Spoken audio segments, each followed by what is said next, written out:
Friends, உண்மைக்குமே எல்லா வேலையுமே கஷ்டம்தான். ஆனால் அதுலேயும் பனையில் வந்து நுங்கூட்டுறதும் சரி, பதனி எடுக்கிறதும் சரி, அந்த பனைமரத்தை சுத்தப்படுத்துறதும் சரி, எல்லாமே நமக்கு கஷ்டம்தான். தேங்காய் வெட்டுறது போச்சும் கூட ஈஸி. 2 மட்டை ஓலையை வெட்டினோமா, தேங்காய் பறித்து வெட்டி போட்டோமா வந்துடலாம். ஆனால் பனைமரம் அப்படி இல்லை.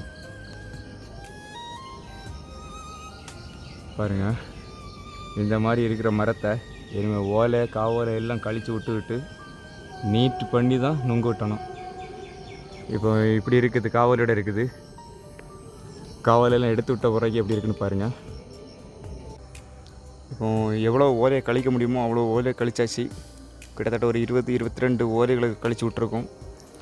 இப்போ பாருங்கள் ஃப்ரெண்ட்ஸ், பானை மரம் எப்படி இருக்குன்னு. அந்த நுங்கெல்லாம் கிளியராக தெரியுதா?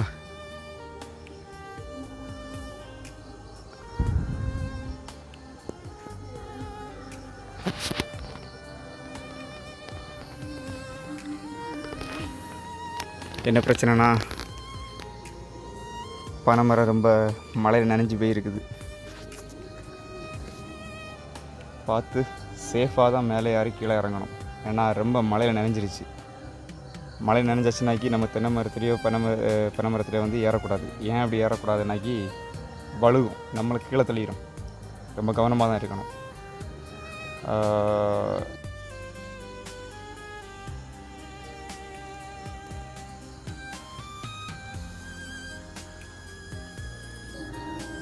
ஒரு ஷேர், ஒரு லைக்கும் போட்டு விடுங்க ஃப்ரெண்ட்ஸ். அப்படி ஏதாவது டவுட் உண்டுனா கமெண்ட் பண்ணுங்கள்.